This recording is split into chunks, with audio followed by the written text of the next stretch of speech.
예, 2교시 수업 시작하도록 하겠습니다. 2교시는 재가복지 사업에 대해서, 서비스에 대해서 하도록 하겠습니다.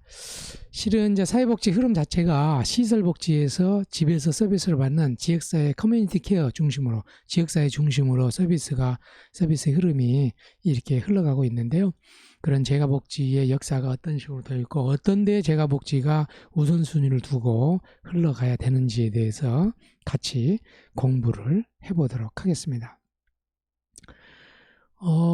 이 보시는 것처럼 이제 이렇게 재가복지 서비스는 배경도 있고, 또 시설복지와 재가복지의 차이점, 등장 배경, 재가복지의 전통적 3대 핵심 사업, 재가복지 서비스의 내용에 대해서 이렇게 알아보도록 하겠습니다. 재가복지는 처음에 재가복지 봉사센터, 또 재가복지 서비스. 그 재가복지는 집에서 이제 서비스를 받는다 이 말이잖아요. 근데 집에서 서비스를 받는다 그러면 노인만 생각하는데 실은 아동 청소년도 마찬가지고 또 다문화도 마찬가지고 집에서 서비스를 받는, 특별히 이제 장애인이나 노인 쪽에서 시설로 가지 아니하고 지역에서 서비스를 받는 그러한 측면들이 이 재가복지인데, 특별히 노인 쪽에서 재가복지, 지역사회 커뮤니티에 대한 것이 굉장히 활발하게 이루어지고 있는데요. 이것은 여러 가지 이유가 있습니다. 첫째는 이제 클라이언트가 지역에서 살고 싶어 한다는 거죠. 그것이 가장 크고, 우리가 평생 살아온 집을 몸이 아프다고 전혀 다른 낯선 곳에, 자식도 없는 그곳에 가고 살고 싶은 사람이 누가 있겠어요?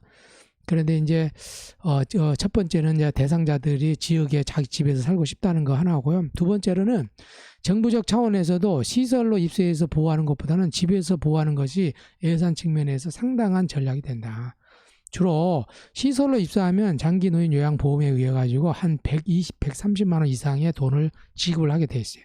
그런데 재가에서 서비스를 받게 되면 뭐 3분의 1 수준으로 30에서 50만 원이라든지 그 상황에 따라서 이렇게 전략하게 되는 거거든요. 그래서 재가복지 사업을 우선적으로 했던 일본이나 이런 데 보면요, 어떻게 하면 최대한대로 지역사회에 오래 거주하게 만들까, 그것이 전 경제적인 논리가 좀 있어요.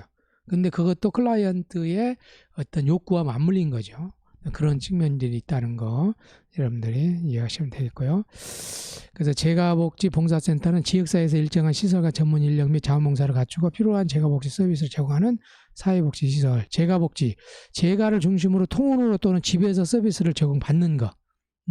그러죠. 예.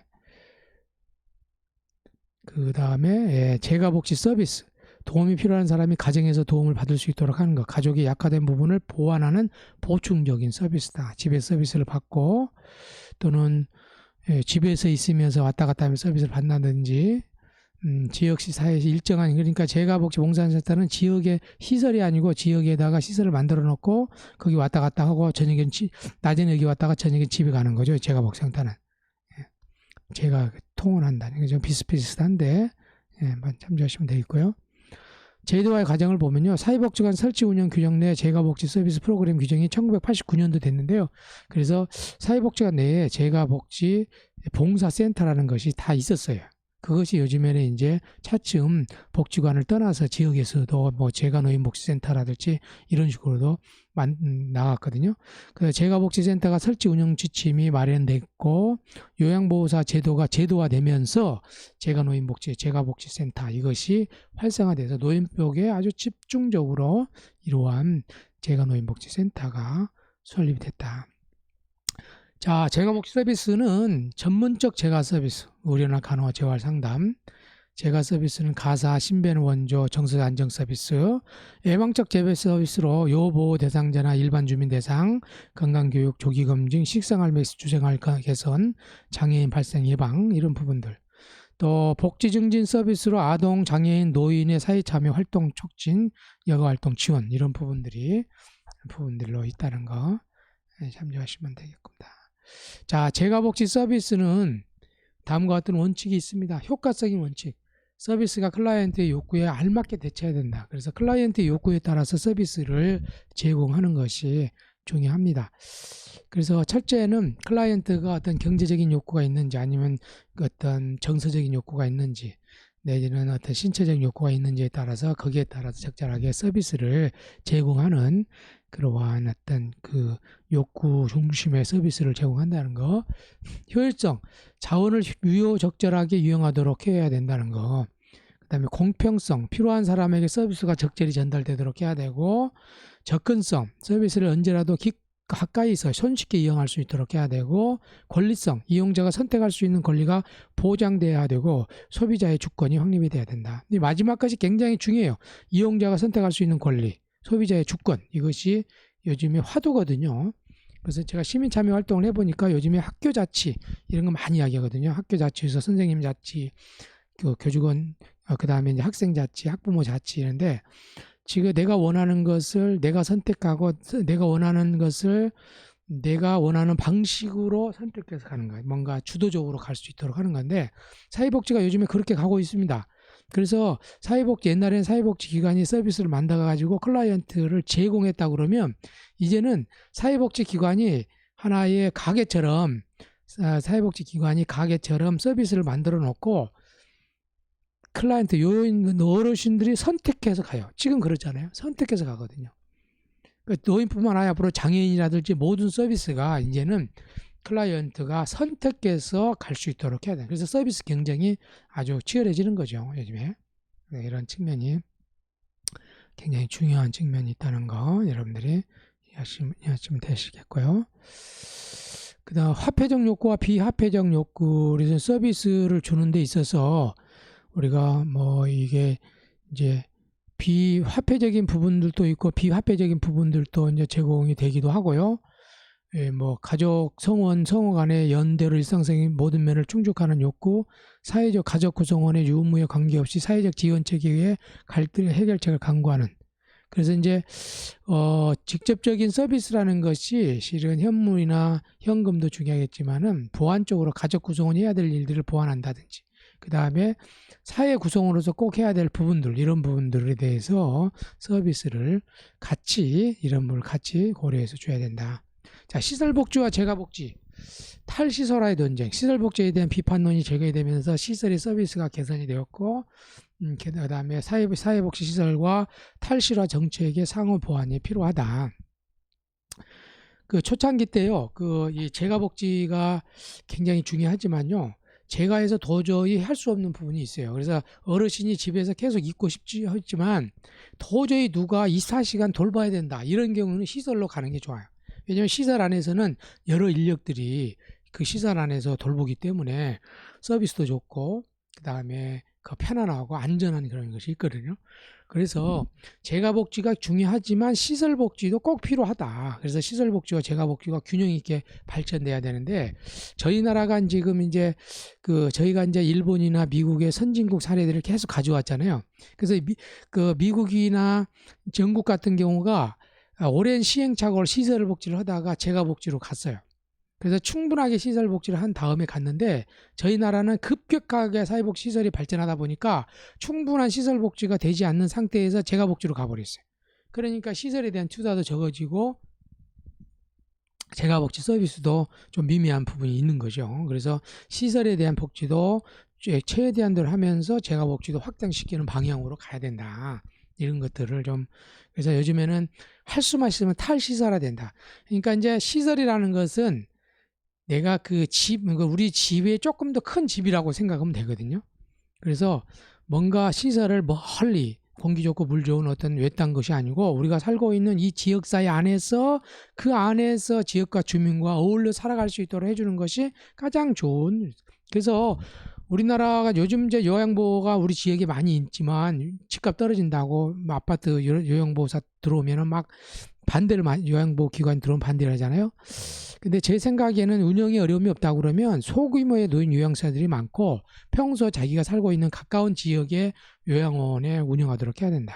우리는 이제 대도시로 이 아파트가 이렇게 쓰다 보니까 어려움이 있지만 우리가 도심 중심에 내가 살고 있는 마을 중심 안에 요양원이 있어가지고 늘 내가 살았던 집을 늘 방문한다든지 이렇게 할 수 있는 여지가 좀 있어야 된다.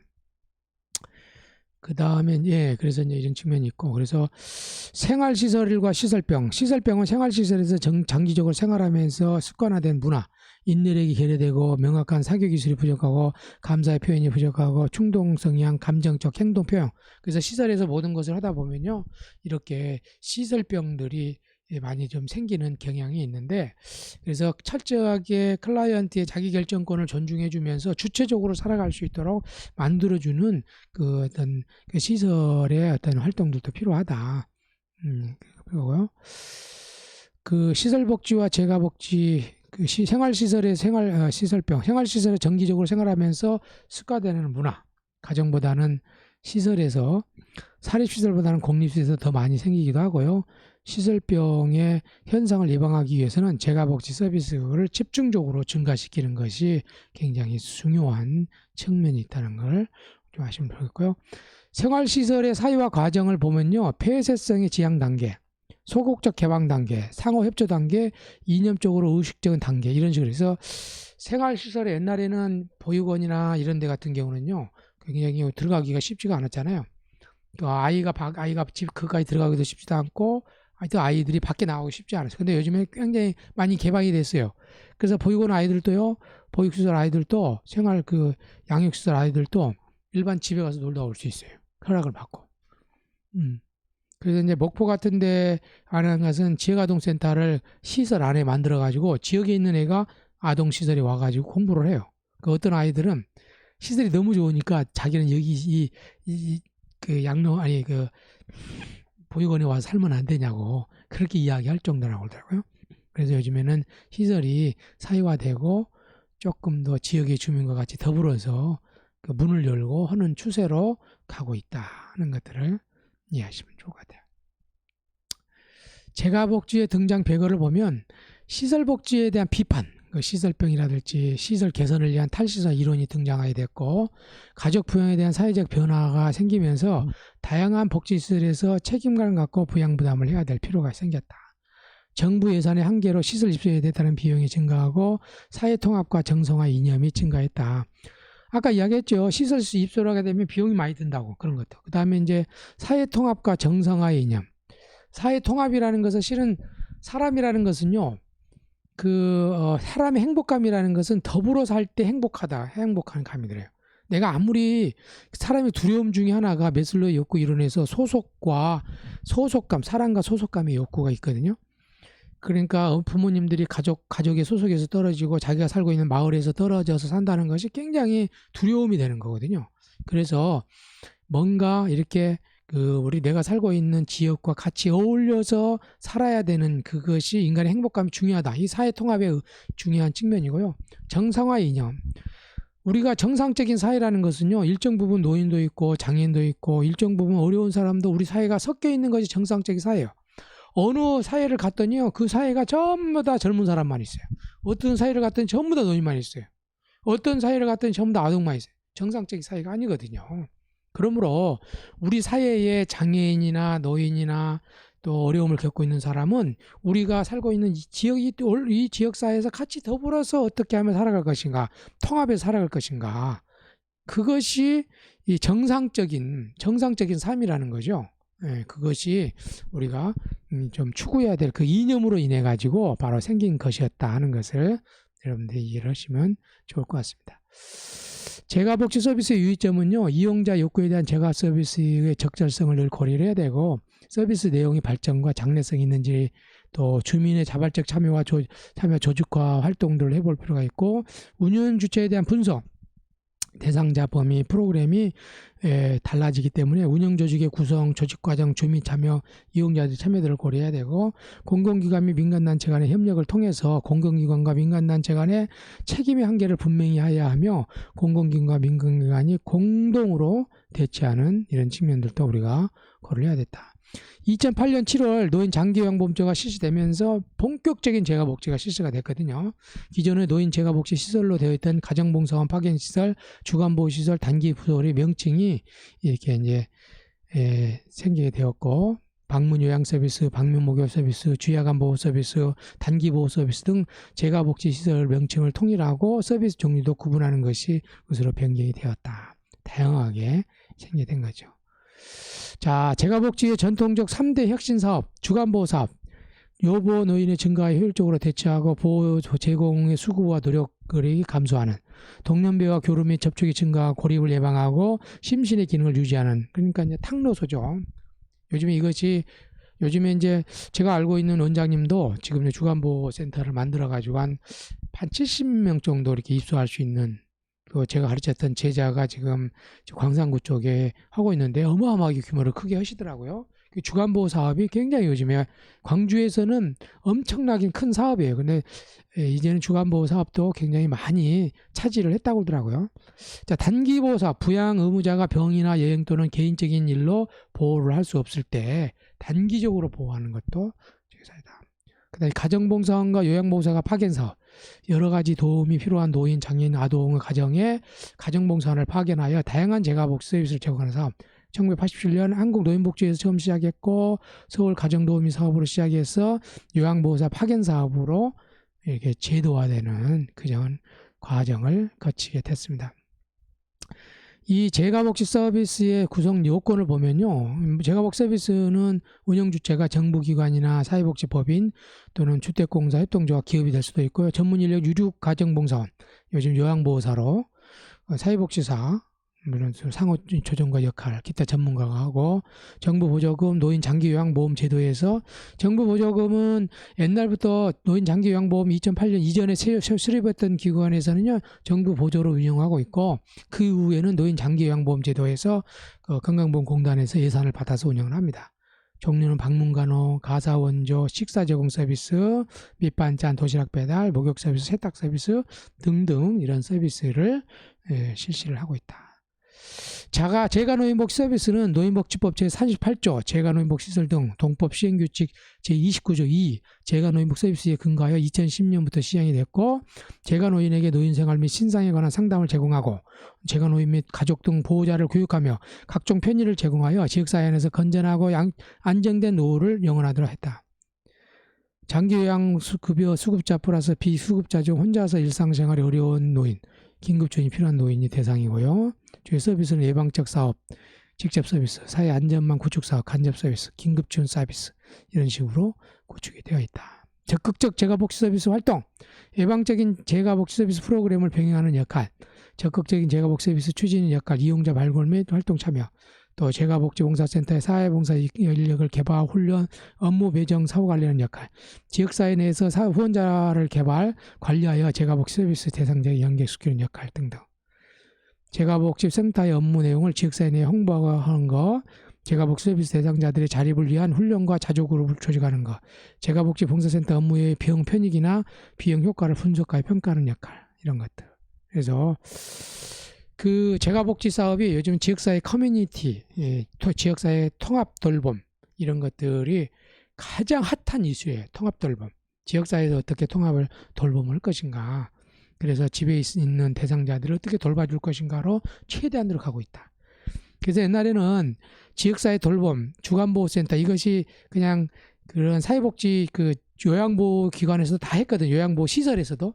그런데 그걸 못하게 했어요. 왜냐하면은 시설 입소를 하도록 만들기 때문에. 그래서 지역사회 돌봄이 실질적으로 클라이언트 욕구를 위해서 아주 적극적으로 필요도 했지만 실은 예산의 부분도 있다.